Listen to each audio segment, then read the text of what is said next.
Are you ready to unlock your full potential and maximize your productivity?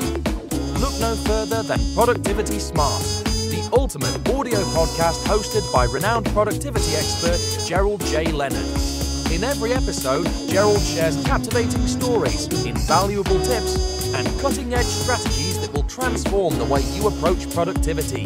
Whether you're looking to reduce stress, overcome overwhelm, or simply get more done in less time, Productivity Smart has got you covered. But that's not all. You'll also gain inspiration from real-life success stories of individuals who have achieved greatness through productivity. Plus, you'll learn the latest tools, techniques, and habits that will help you achieve a new level of happiness and fulfillment in your personal and professional life. So why wait? Join us every week as we delve into the exciting world of productivity and help you unleash your full potential. Get ready to take your productivity to the next level with Productivity Smarts. As a productivity expert and host of the Productivity Smarts podcast, Gerald J. Leonard has been a proud supporter of Kiva since 2011. Kiva is a non-profit organization that helps entrepreneurs in third world countries access the capital they need to start or grow their businesses. By making a small loan through Kiva, you can help these entrepreneurs achieve their dreams, support their families, and contribute to their local economies. And with a repayment rate of over 96%, your loan can be re-lent to another entrepreneur once it's repaid, creating a ripple effect of positive change. So if you're looking for a meaningful way to make a difference in the world, consider making a loan through Kiva. With loans as small as $25, anyone can be a micro-lender and help change lives. Visit kiva.org to learn more and start lending today. Well, welcome everyone. Today we're speaking with Clint Callahan, a life coach and therapist with 23 years of experience at small changes. I love that. Small changes would make big impacts that enable people to beat stress and burnout in just 15 minutes a day. That's what I'm talking about. 15 minutes a day, beating burnout, overcoming stress, doing your best work with small changes. Clinton, how are you? I'm doing well. How are you today? I'm doing really, really good. So tell me, how did you get started in this field of therapy and helping people with small changes to make a big difference? Sure. Well, I got into this mostly because of my mother and just because of my own background. So when I was born, I weighed 1 pound 15 ounces. So I didn't really. So this was 47 years ago. So 47 years ago, weighing 1 pound 15 ounces, I was basically considered a micro preemie. So I wasn't supposed to survive. Yes. That's kind of where my story began, is that.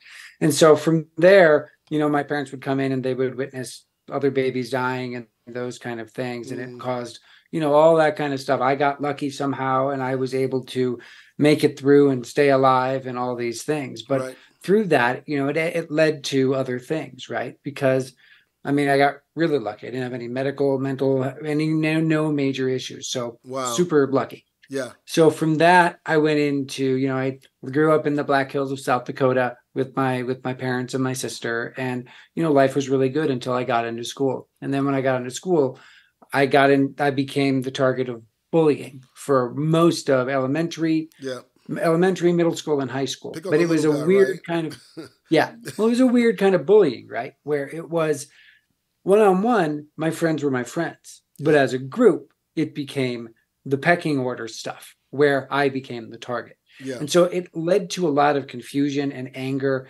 anxiety, depression, imposter syndrome, and, just those kind of feelings were going through me. And so I became really angry. And so my parents put me in therapy when I was like 12 to help deal with my anger issues because I didn't feel like I had control. For my anxiety piece, I had all the somatic symptoms of I missed so much school because I was just physically sick from the bullying. Yeah. And so because of that got me, I started going to therapy and they did the most simple thing, right? They gave me the sheet with all the faces that would say, okay, they gave me like 15 of those sheets and said every day, circle which ones you're feeling. Go through and it broke it down morning around lunchtime and then evening, circle your feelings, figure out what your feelings. And it was like, oh, wow. So there's words to these things that are going through me. Yeah. It's not just I'm angry. It's I'm confused. I'm sad. I'm disgusted. I'm disheartened. I'm hurt. I'm in pain. All these different kind of feeling words that I didn't know. right? So once I began to learn that, it made me go, oh, well, you can do this for a living. You can help people process through and learn these things called feelings so that they can make their lives better. And so that started me down the road of loving psychology and wanting to understand people. And the thing I love most about people is we all start from the same place, but where we end up is anybody's guess. And it's the puzzle that I love of deconstructing. How did you end up where you are? Why did you end up where you are? What is the story that your brain tells you that leads you to get where you are? And how can we break that down so you understand it and you now get to recognize, wait a minute, I'm the boss. I get to make the choice. I get to decide who, how, and what, and the way that I want to be. And it doesn't matter what other people think. It took me 38 years to get to that point where I felt that way. And there was lots of bumps along the way. Right. That's amazing. That is really amazing because we really are the captains of our ship. I believe that we have a creator, and I believe he's given us the ability to create the life we want to live based on our thinking and based on the new information we take in and so on. So it's amazing to watch you go from this pre-preemie, right, which shouldn't have lived but did live, through all the things that you went through, and then to get into school and get bullied and go through all of those things along that line. But then in that process, you found your mission, which is helping people discover all the different emotions and feelings that they have that they really don't have a vocabulary for, that you were able to figure out. So what do you think is poorly understood or unresolved around this area of psychology and kid bullying and things along that line? Well, I mean, it really does come back to that. We are so unaware of just our feelings, right? I used to joke with my wife, who's also a therapist, when we were getting together, I only have 5 feelings. And she's like, how can you only have 5 feelings? I'm like, well, these are the ones I'm most aware of. She's like, okay, what are they? Well, there's 6. And I'm like, okay, what are they? Well, I'm happy, I'm sad, I'm angry, I'm hungry, I'm horny, and I'm sleepy. And she's like, well, 3 of those are not feelings. I'm like, well, I know, but they feel real to me, And so it's a joke that we had between us, because really what they found is that human beings actually have about 87 different feeling states that merge down into the 7 core feeling states. And it's those things. So part of it is because of my mom and my dad. My dad was an engineer. My mom was an unlicensed social worker. So those 2 things gave me the logical head part, math part brain of my dad, and the feeling, emotional heart piece of my mom, which allows me to tell people, hey, this is the way it works. If you can deconstruct your feelings, like if you're angry, well, angry isn't just angry. Angry is right now I'm disgusted, I'm hurt, and I'm frustrated that this thing is happening to me. So if you can break down the core feeling that you're having into these smaller bite-sized pieces, you can then begin to deconstruct it so that it doesn't cause you pain, because that's the thing. It feels overwhelming until you make it into those bite-sized pieces.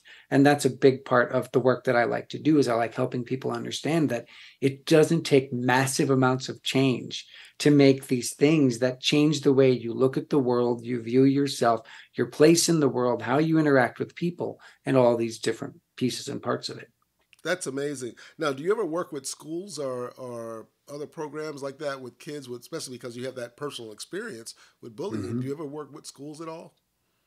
I will actually work with my son's school recently, just to kind of help them understand and figure that out, which he didn't really like that very much, him being an 8th grader. But that was one of those things that I did, because it was like, people need to understand that bullying now is more prevalent than ever, because it's now more invasive than ever. It can now, because for me, it was at school. It didn't follow me home. It wasn't in a phone or in a computer or anything like that. It was just in this one place.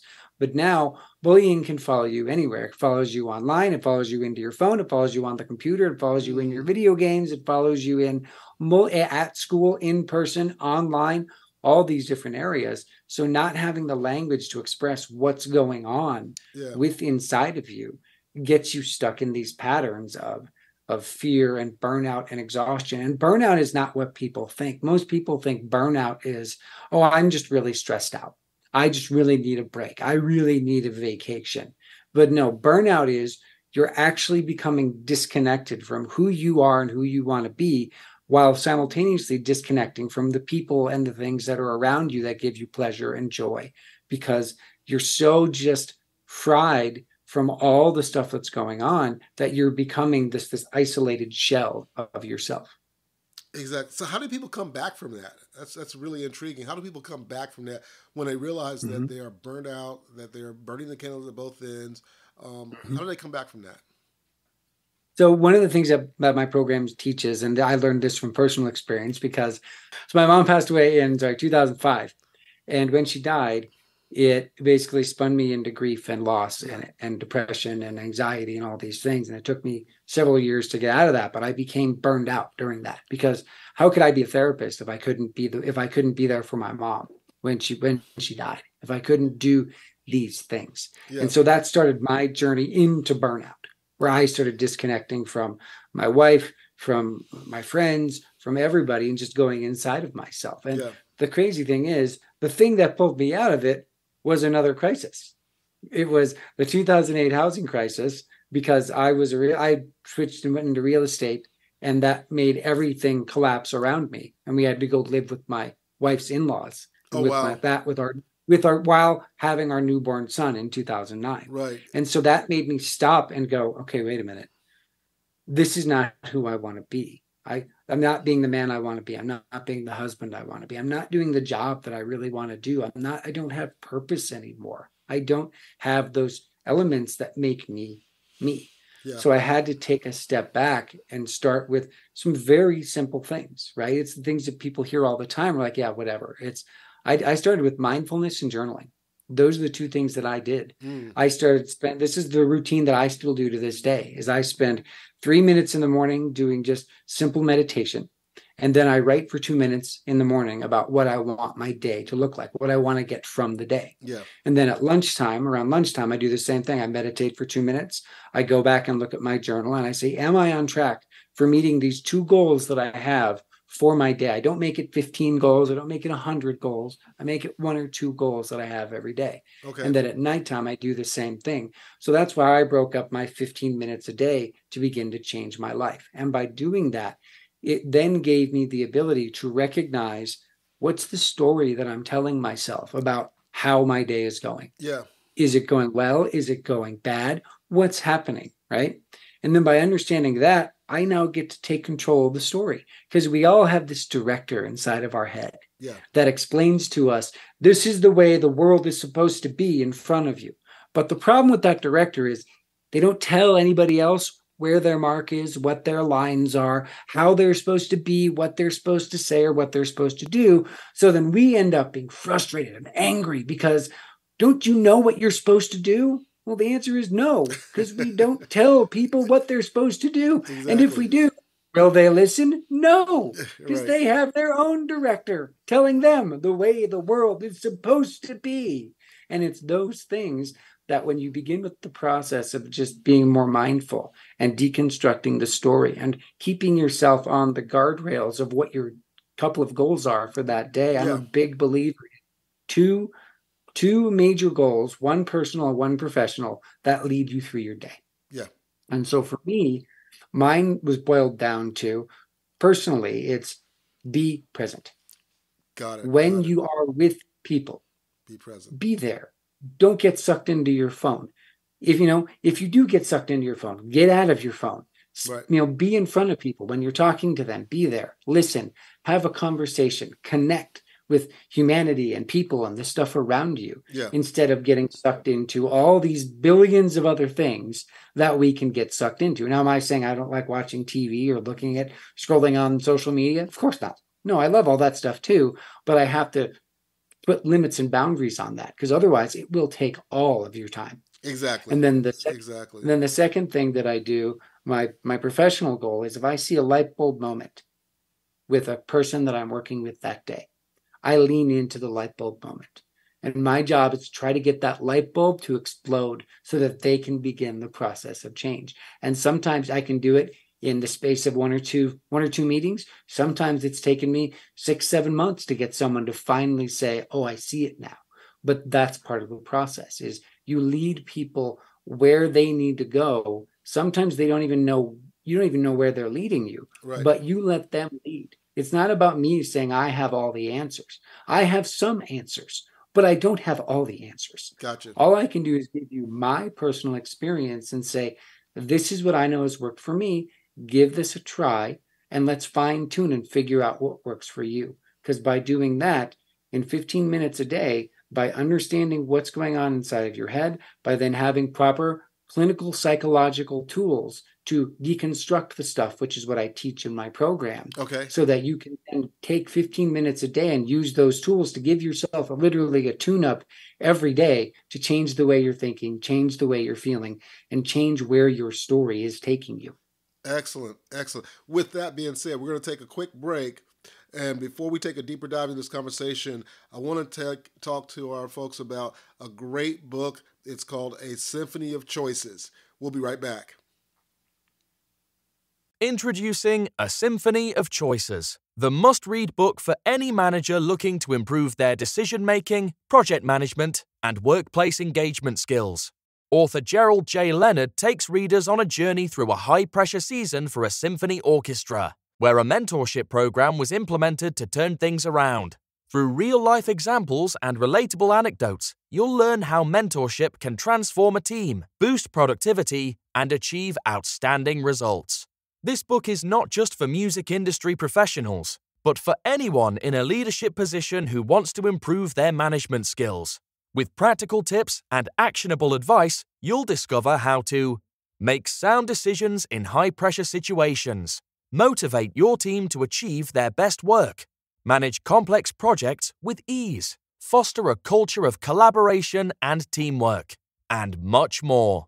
A Symphony of Choices is a timely resource full of practical tools and real examples that will help you build the knowledge and skills to thrive in a project-driven world. Antonio Nieto Rodriguez.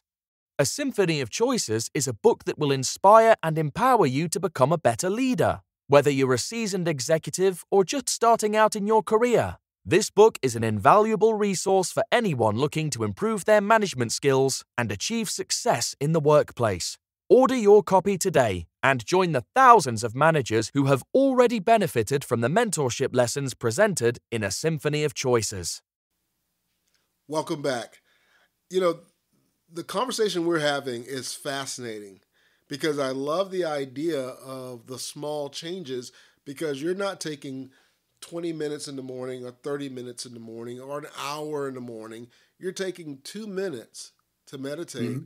You're taking 2 or 3 minutes to write down, and then you're focusing on your one business goal, one personal goal, which, from my understanding of neuroscience, that's activating the reticular activating system, which says filter out everything else and then hone in on these 2 goals that I just listed out, and then bring me all the resources and people and everything else that can help me achieve that goal. And it gives me a focus. And that is exactly correct, because what we find is, so I've been to the big rah-rah coaching events. I've done the things where you have the 3-day super intensives and you walk across hot coals and you come out feeling like you're 700 feet tall and you've just conquered all of your demons. And then you're back into your daily life. And then slowly but surely, the energy fades. Yeah. You're back into the daily life. The kids still want what the kids want. Your spouse still wants what your spouse wants. Your work wants what your work wants, and you fade back into your everyday life. Yeah. And so for me, that's what happened. Is when I was going through my burnout, I was so disconnected from everything, and that I had to make a choice in that moment. Is this the man I want to be? Yeah. Is this the husband I want to be? Is this the father I want to be? Do I want to be a disconnected father where I come home from work and I'm so tired from work that if my kids say, "Hey, Dad, can you do this with me?" that my first answer is no. Right. Because just recently, I read an article which just made my head spin because of the math in it. And I was like, no way, I can't believe that. There's no way that's true. And what it was that 90 to 93% of our time with our kids is spent from 0 to 18 as adults. And then once from 18 on, we get 7 to 10% of time with them for the rest of our lives. Yes. And I'm like, there's no way. That number's way too high. That math has to be wrong, because if that's the case, then my 14-year-old and my 11-year-old, that means I've burned through 60% and almost 80% of my time with them. Yep. I need to make some changes real quick. Yes. And so I stopped and like, okay, I got to check this math. So I went back into my own life, right? And I'm like, well, let's see. Okay, for the first 18 years, I lived with my parents and my sister, and we did the stuff. Yeah, okay, I saw them every day. Oh, and then I went to college. And then I started seeing them about maybe once a month. And then I started seeing, as I got deeper into college, I started seeing them maybe every 3 months. And then I started to see them, and et cetera, and et cetera. And then I went and got my graduate degree across the country. And then I moved to California and did that. And then. And now it's like, okay, I'm 47. What happened? Exactly. Wow. Wow, that went really, really fast. Yes. What? Yes. And so it's those processes, it really put a fine point on, this is why being present is the most important thing in your life. Right. Because the present is all you really have. Yeah. Because really I'm not guaranteed that's tomorrow. Just a memory. You can't have the future, because that's something you're thinking about. The present of where you are is all you really, really have. Now, you said something that's really interesting, and I want to go back to the 2-minute, 3-minute meditation and journaling 3 times a day. And I get it. But for someone who's listening and they're struggling with, come on, man, you're telling me 2 minutes or 3 minutes of meditation, 2 minutes of journaling. What's the science behind that? Just the layman science, if you will. Oh yeah, behind that strategy of, because that's you're talking a micro move, right? That's a micro change or a micro habit that is creating massive change in your life for that 15 minutes. Because it's not even 15 minutes in a row. No, it's 15 minutes broken into 3 5-minute spots throughout your day that has radically changed your life. What's the science behind that, and why does that work? Sure. So the science behind meditation is that it allows your brain and your body to slow down and stop and focus on your body. Because the science is, human beings, when we are born, are biologically already pre-programmed to be in a fear state all the time. Because 185,000 years plus of evolution since the last major evolutionary change, nothing has been updated in our hardware and software. Right. So today, in this world, we still think everything outside, body-wise, that there's predators out there to kill us, to physically kill us. And that gets activated all the time. Because people forget that 80% of the information that comes in here is from the neck down. So if you can learn to control your breathing and control your body, because your breathing is the one automatic system in your body that you can take charge of. Yes. And when you take charge of that breathing, it then slows down your parasympathetic nervous system, which is where fight or flight comes from, which then allows you to decloud the fear story that your brain starts cooking up thanks to the adrenaline and epinephrine and endorphins and all the stuff that happens when your brain is saying, there's physical danger. We got to fight for our life. We got to run. So that's where the meditation piece works, is it begins to slow it all down so that you can finally get out of the fear state that you're in. And then the journaling piece, then it pulls up the story, because this is where feelings live. It pulls the feeling story from here over to logic over here and puts it on the screen, on the page, doing the video, talking to yourself in a video that lets you then see the absurdity of the story that your brain is now telling you when you're in the fear state. Because the absurdity of the story goes like this. My boss yelled at me.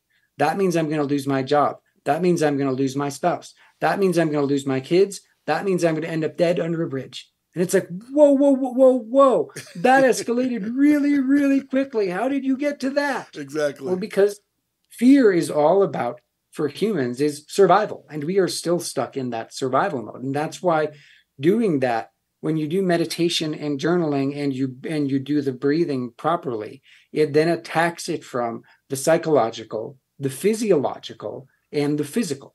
It breaks through all 3 of those levels, which lets you go, oh, I guess it is okay. I guess there isn't a tiger waiting to eat me. Right. Because the thing about our brain is, as smart and as amazing as it is, it can't tell the difference between the tigers in our brain and if there was a real tiger behind me ready to eat me. Exactly. To your body and to your brain, it's the exact same thing. Right. In fact, when you visualize something like that, the parts of your brain and your physical body are activated. Mm-hmm. You know, Yep. like it can be picked up by a EKG machine that your body's reacting as if it's really happening to you, even though it's just your imagination, which is fascinating.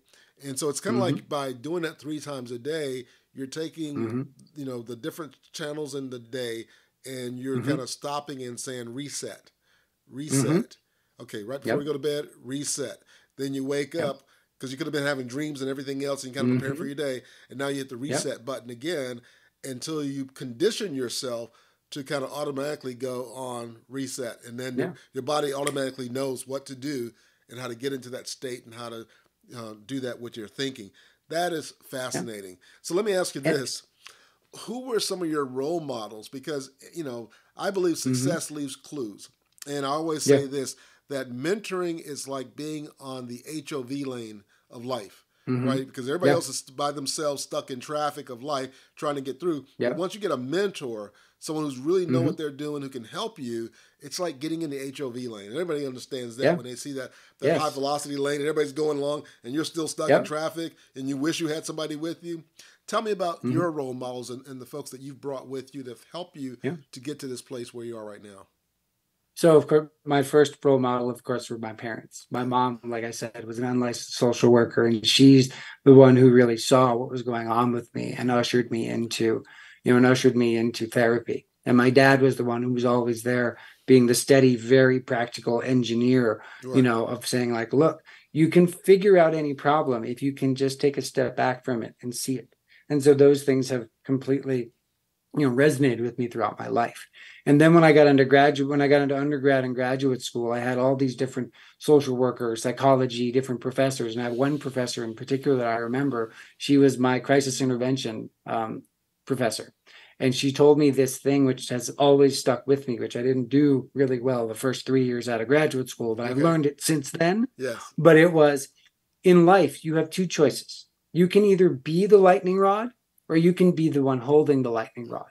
So if you ever smell Kentucky Fried Chicken and you're the only one in the room, that means you've been holding the lightning rod. Right. So you got to let go because you're cooking yourself. Right. Because that's part of my job as a therapist and as a coach, is to let other people throw their lightning and their emotional pain at me and ground it out, because it's not mine. Right. It's theirs. Right. But if we hold on to that pain, it cooks us. Exactly. And so that was one of my favorite things that I remember, because I can just picture that, right? That you're literally holding on to this lightning rod and you're literally becoming a piece of Kentucky Fried Chicken.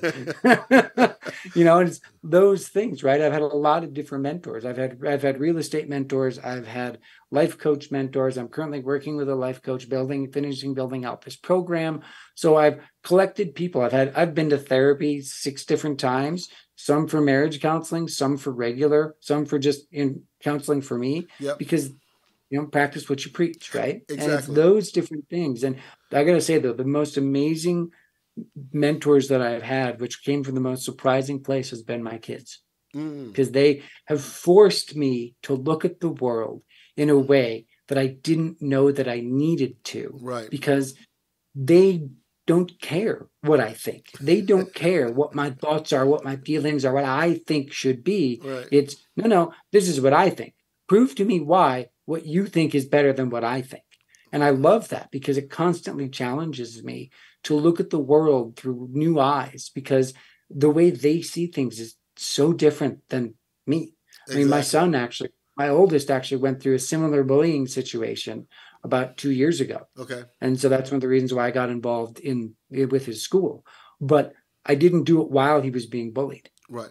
But the amazing thing was he handled it in a way that I didn't. And I watched him do it, and I wanted to go in and tell him how to do it, how I got through it. Instead, I had to take a step back and say, this is his stuff. It's not my stuff. I can't taint him with my stuff. I can support him. I can love him. I can teach him. the basics of what I knew, but he has to figure this out for himself.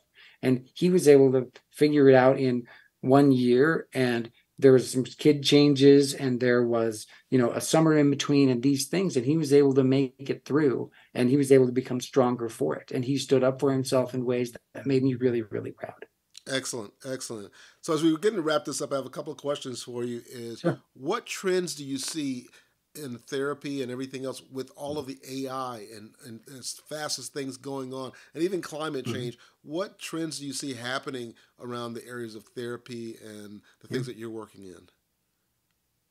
People are needing to be the people are starving for authenticity. Yeah. They are starving for what is real. They are starving for, real connection with real people. That's one of the things that I've really noticed a lot in my practice, is that they want to be seen for who they are, because you can have all the AI, all the different Instagram, Snapchat, all the different things, and they're great and they're interesting, and it connects you with people, but also it disconnects you from people, because we are social creatures. Yes. Ultimately, we are social animals. And so the problem with all the AI and with Facebook and Snapchat and Instagram and all the social media is it's designed to trigger the primitive parts of the brain that makes you feel like you've made an authentic, real connection. It's designed by neuroscientists, biologists, by the way that they do the color schemes, all these things. It's designed to trigger that, to make you feel like I made an honest, real connection. When really, your 100 Facebook friends, your 1,000 Facebook friends, your 2,000 Instagram followers, would they help you bury a body at 3 a.m. with no questions asked? Very doubtful. They'd probably post it and you'd get arrested. That's probably what would happen. Exactly. But it's those kind of things, right? So really, it's people are more burned out than ever because there's more work to do than ever. Yeah. And everyone's trying to navigate this new world of the way, how is AI going to interact in the world? What does that mean for my business? Because you could go on to ChatGPT and ask them, hey, how do I beat burnout? And it will give you a great list of things to do. But here's the thing. Is it going to hold you accountable to get you to do them? Right. Is it going to be able to tweak it and change it and modify it to make it fit exactly you? No, it's not that sophisticated yet. In the future, who knows? Exactly. But right now, this is still the thing. Human to human interaction is amazing. And for me personally, I worked all through COVID. I did this stuff through COVID. I was working on a military base, so I was in person during COVID. Wow. So I know all these things and watched people suffer through the disconnection that happened. And we're still recovering from the great disconnection that happened because of that. Oh, yeah. It's definitely, my wife's a teacher in school. And so, it's definitely seeing it within the kids, seeing it with other teachers. Even they had something on the news about jobs, but people really don't even know how to come in and actually, integrate in a real work environment anymore because they're so used to, for the last few years, just being on screen and not really interacting with people in person. And that's all a big challenge. This is a fascinating conversation. And, I'll reach out to you because I think there's more for us to talk to and dig in. And I'm really fascinated, and I'm going to do some more research on this myself, just these micro changes that you talked about. And that, and I'm going to practice that. I do yoga and meditation and journaling and things like that. But I haven't done it where I've done like 15 minutes a day by breaking into small sections. But I'm going to try that and just kind of test it out and see. This has been really fascinating. And I know that folks who are listening are going to love it. And I always encourage people to really take what he's saying and put it into practice and leave comments and let us know how's that worked out for you. Clint, if people want to get in touch with you and learn about your programs, where should they go? Sure. Well, basically what my program is all about is it's, focusing on those 4 areas of your life that you want to renovate: your time, your connections, your emotions, and your purpose. And that's what Small Changes, Big Impact is designed to do. So if you want to reach out and you're ready to make a change and you're tired of being stuck and feeling burned out and disconnected, you can find me at smallchangesbigimpact.net/info. On that website, you will get more information. There's a free 20-minute training, and there's a link to an ebook on burnout, or you can just set up a phone call with me. You can also find me on Facebook and Instagram at smallchangesbigimpact.4 and the letter U. And with that, I post basically daily content of about 2 to 3 minutes of different ways you can look at things and different micro changes that you can make. Excellent. I will definitely be following you on Facebook and Instagram, and let's connect on LinkedIn as well. Clinton, this has been a great conversation. Again, if you're listening, take note. I'm going to put all this in the show notes so you can follow along and you can go check him out. And thank you so much for joining, and look forward to another conversation with you hopefully soon. I really enjoyed myself, and I would be more than happy to have a deeper conversation. I love this kind of stuff. Excellent. This is what gets me out of bed in the morning. There you go. Excellent. All right. Thanks so much. I really appreciate it. All right. If you're enjoying the content and finding it valuable, we would appreciate it if you could take a moment and leave us a review. Your feedback is important to us and helps us reach a wider audience. If you leave us a 5-star review, it would mean the world to us. Not only does it help us improve the podcast, but it also helps us attract more sponsors and grow our community. Thank you again for your support and for listening to the Productivity Smarts podcast.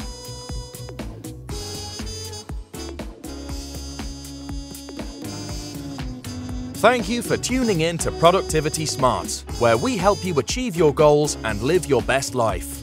We hope you've gained valuable insights and actionable strategies to boost your productivity and increase your happiness and fulfillment. Remember to apply what you've learned and keep striving towards your goals. And if you haven't already, be sure to subscribe to our podcast for more inspiring episodes and expert advice from our host, Gerald J. Leonard. Until next time, keep pushing forward and unleashing your productivity smarts.